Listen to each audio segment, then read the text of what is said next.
Hello everyone, welcome to the Hard Reset channel, and today I'm going to show you how to change the window mode in Killing Floor 3.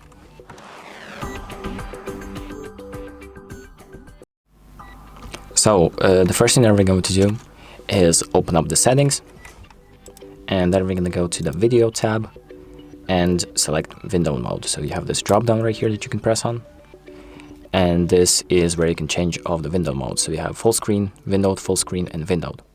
Full screen means that your whole screen will be filled with the game. Windowed full screen means that it's also going to be like the whole screen is going to be filled, but in windowed mode. So it's going to look like this. I don't know if it's really visible on the screen right now, but it's going to be a window basically, but it's going to be on the full monitor. So just select the option that you want. And once you've done that, make sure to press save and then exit out of the settings, and your options will be applied. So that's about it. Thank you for watching. I hope this video helps you, and make sure to like and subscribe.